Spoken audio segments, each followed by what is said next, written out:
Hello, folks.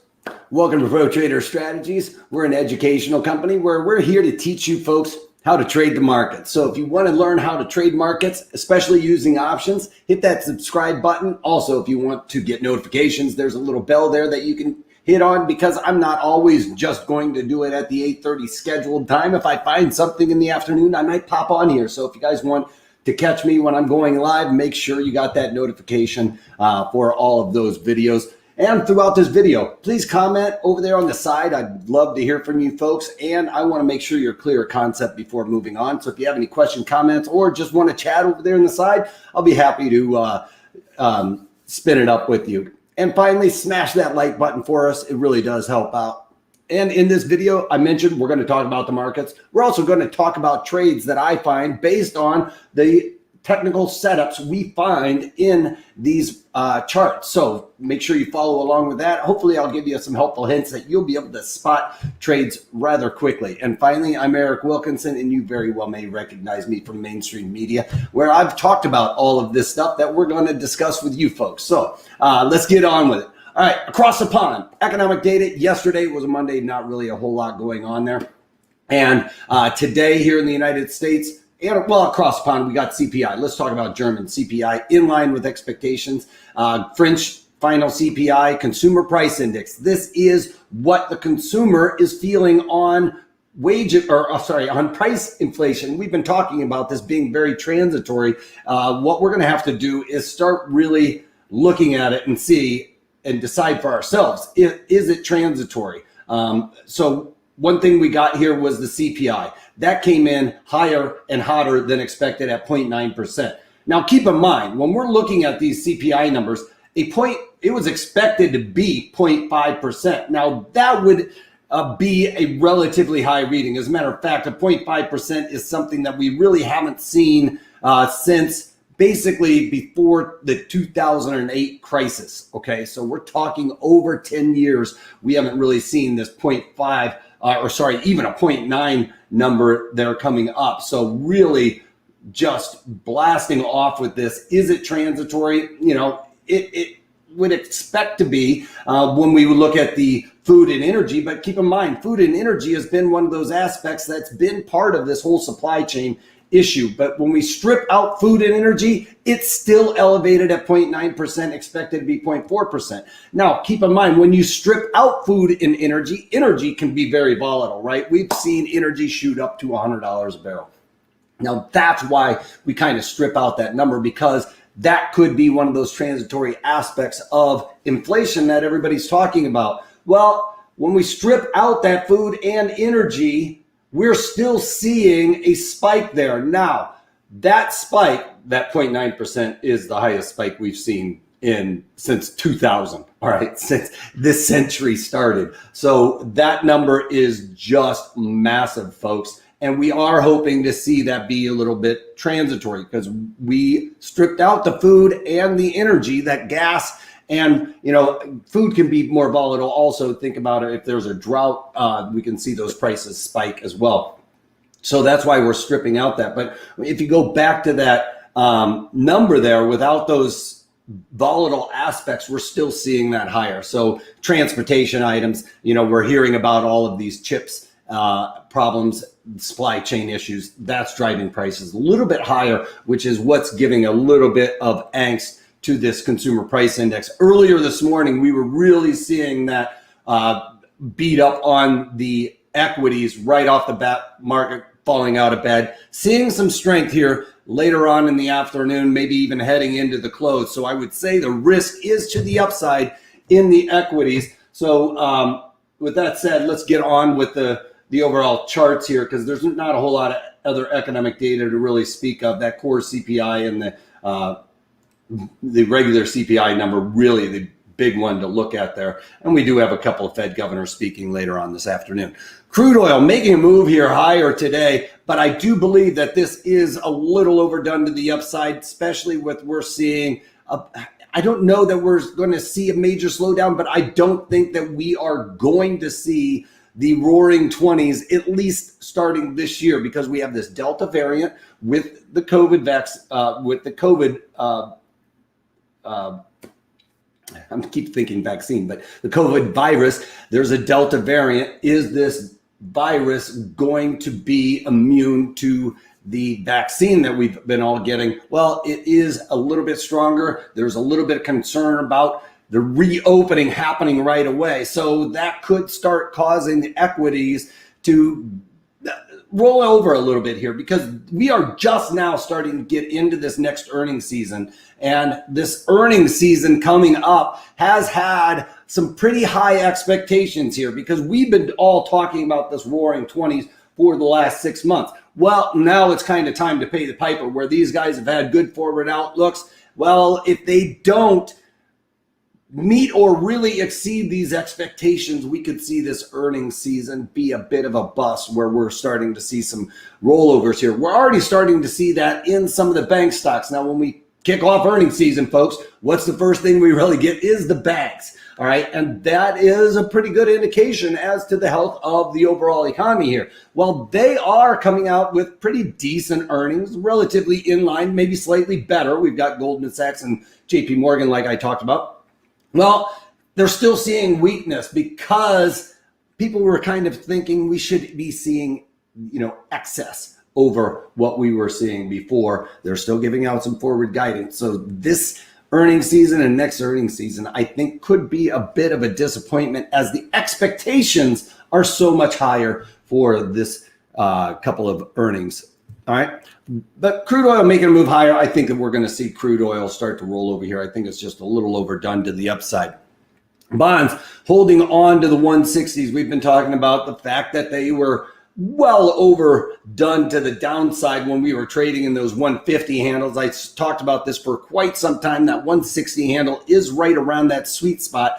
It lines up around with the 10-year trading at around 1.25%. This is going to be encroaching on 1.5% here in the bonds with these moves higher. That's good, especially for just the ease of paying off a home loan. Lower interest rates right now, with these home prices starting to creep up, is kind of what we need. If we start seeing these increases in interest rates, that could start causing a little bit of down pressure here in the home prices, even though we're still seeing some record low inventory, and that driving prices higher. With higher interest rates, you just can't afford the same price home as you once were. All right.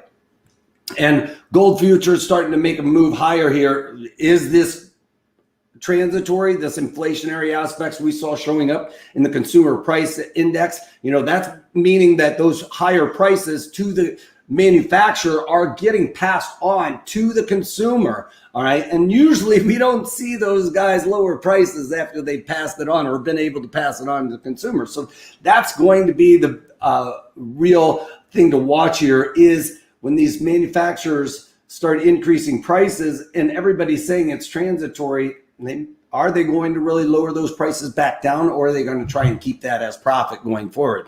Bitcoin continuing to struggle here. Supply issues with all of these miners shutting down in China. That's going to limit some of this supply coming into the market, because remember, these miners are the ones that are producing it, trying to get that those operations over here to the United States. Are we going to see some supply chain issues somewhat like that in Bitcoin, where they aren't able to produce the coin? Well, I would say that that would give a little bit of buoyancy to Bitcoin here in and around this 3,000, because if they're not producing anymore, then that supply is starting to the supply is starting to dwindle a little bit here, while we still have those demand for the Bitcoin driving this market higher. All right. So lower supply still holding on to that demand should make price move higher, folks.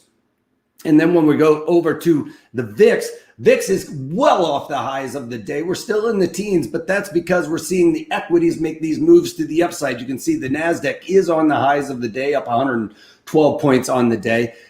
Dow Jones Industrial Average still in negative territory, but it's only 40 points away. That would pretty much be an unchanged if you were to ask me. But something to look at with this chart setup here that we're looking at. When we get these charts these chart patterns, that's when I start getting really interested, folks. And we're starting to get a couple of these showing up here across the board in the equities. And what I'm talking about is these hangman dojis at the top of the move. Actually, this is a hammer doji with the confirmation. You get the red doji right next to it. Well, the same thing happens here where we got a similar doji. It's inverse, but when we look at those types of patterns, those are usually indications of tops. Now we've got another one today, not really a confirmation. We don't have that big red candle right next to it finishing at the low. Maybe a real good finish would be right in line with that dotted line or below would really make that look good.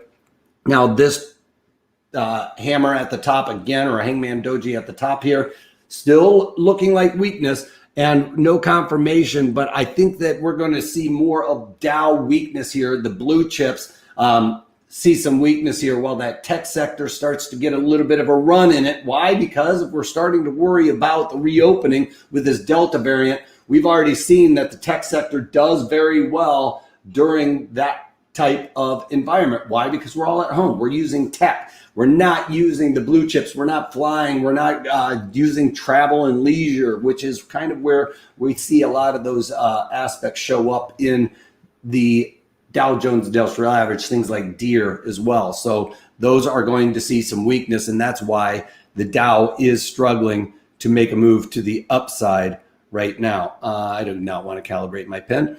All right, so keep an eye on that pattern setup. Dow Jones could be looking a little bit toppy, and we're getting the same setup here in the E-mini S&Ps. Yesterday's candle looking for a confirmation. Didn't get that, but we're still getting another candle that looks very toppy, and we're getting that lining up with this value area high. And anytime we get up and above, overextended by that line, that means that the price hasn't been accepted at those levels, and we should see this market start to want to roll back over until we start seeing price accepted. And I think that the bounce would happen on our Fibonacci, this 150 Fibonacci extension.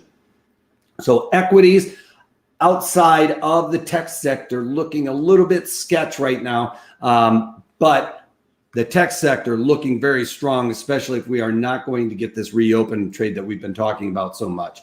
And here is the economic data that we got, those CPI numbers, those inflationary numbers driving this market down only for what felt like a blip. And then today getting that rebound to the upside. A lot of people talking about this is going to be transitory, supplies chain starting to move, but there's still this tension between the US and China. And, we talk about these chips. They aren't going to ship chips out if they don't have enough chips for themselves, folks. So that's going to be part of this back and forth between the United States automakers, especially, and China dealing with these chips. And this is what I was talking about. Goldman Sachs comes out, talks pretty bullish, earnings slightly better than what was really expected, and they are seeing weakness today. And that has to do probably with the reopened trade. Bonds, right? Bonds are starting to move higher. These guys, bonds moving higher means interest rates are going lower. These guys want higher interest rates, not getting that right now. Looks like it's a higher interest rate is down the road even further. And you can see JP showing up as well with some weakness here off of their forward guide. Diamond talking bullish going forward, but just serious weakness here across the board in the bank sector. If you are looking for something that is showing some weakness here and has probably been the lagger of all of the banks, Citi might be something to keep an eye on there. Basically their book value, they're trading at lower than book value. That means basically if they went bankrupt, you would get paid out higher than $47 on your stock. So that is serious value there on something like Citi. Goldman Sachs, JP Morgan are multiples of their stock. Not quite the multiples we would like to see for banks or what the multiples we've historically seen for banks, but those guys are seeing like about a 7 multiple. Citi, basically, you're getting it at value right now. All right, so if you're looking for a bank stock to add, Citi might be the one that I would be more inclined to go after right now. I'd probably play the other ones a little bit to the downside and wait for more of a correction. But Citi, I think, has been the real lagger. So I don't think that they're going to get as much of downside as what we're seeing across there in the rest of the banking sector. And NVIDIA, you guys know I played this. I went on vacation. I was gone Friday, yesterday as well, so I wasn't involved in this. We did get a little bit of a bounce here, but I do think that it's just pretty much a dead cat bounce is what we called that on the floor. That means you get a big drop. You got these big gaps. Well, the market wants to cover those gaps before resuming any type of move. And that's why we get that dead cat bounce. You get a fall, market pops a little bit, everybody kind of rushes in. I missed that move, and then the market falls back down to a lower level. And I think that lower level is going to line up with that $775 for NVIDIA. That's my target for this. You guys know I've got it on a synthetic short in NVIDIA, where I talk about how in the videos how to set that trade up. I'm basically building it with options to get short 100 deltas. All right, so that would be like selling 100 of this underlying, all right, for every one contract we do. And I break down the devil of the details in these webinars on the swing trades for a synthetic short. So if you want an aggressive short strategy, the synthetic short strategy is probably the most aggressive short strategy using options you can possibly do, all right? And it is as aggressive as going out and shorting an underlying. You've heard a lot about this with the meme stocks, a lot of very short underlyings like GameStop. There is a way to do that. The retail trader doesn't usually do it because it's such a headache, and there's maintenance costs and a lot of other ancillary costs that we don't really often see. Well, when you're doing it with options, you're using less margin to start. You don't have to pay the maintenance and you don't have to pay the borrowing. So all of those things make this much more attractive. So if you want to learn how to do that, please check out my webinars where I really drill down on those, like I said. But NVIDIA playing it to the downside, starting to work out. And like I said, I haven't gotten out of this on that bounce. My out is anything above 835. I talked about that. We've got the setup candle here. We've got the confirmation with that big red engulfing pattern to the downside. I got the gap down. Yeah, it's a little bit of a bounce here, but I think that's more of a dead cat bounce, and we're going to start rolling back over, like I said, to right around 775 would be my next place where I would be looking for a bounce there, or at least some support in the overall markets there.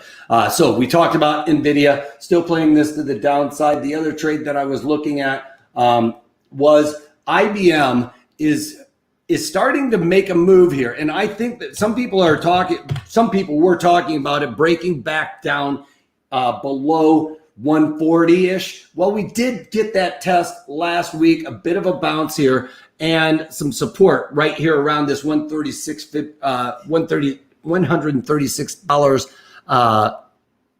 for IBM.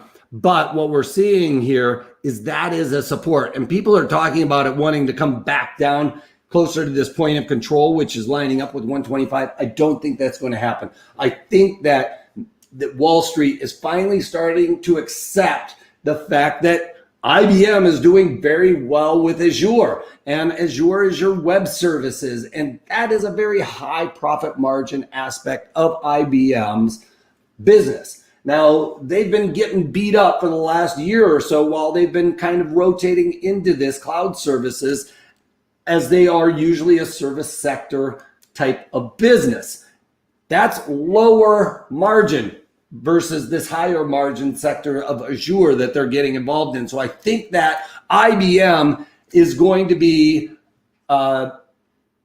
staying elevated above this 135 for the foreseeable future. 135 to say 175, I think, is going to be the sweet spot. Being right around 155, I think, is where the value is for IBM, especially with these with Wall Street accepting the cloud services that IBM is going to be doing. And they've got earnings right around the corner. So IBM, I think, risk is to the upside here in this trade.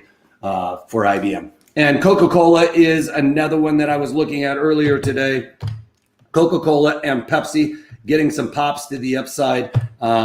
So I am going to be looking to get out of these. If you guys remember with Pepsi, I played this to the downside, big pop to the upside. And Coca-Cola is most likely going to be following suit with that. It's pretty much a pairs trade. Pepsi, I have on a long put spread. On Coca-Cola, I have on some short puts in there. So we'll talk about that trade tomorrow if I get out of it. Otherwise, that's about it for you folks. Like I said, if you guys want to find out about these videos and the daily market or the market commentaries where we're going to be talking about spotting trades, the webinars where I drilled down on these different options trades and when, where, and why we would implement one.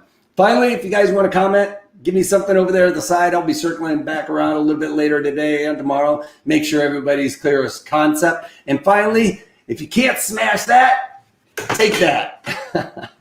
Bye for now and take care. Take it easy.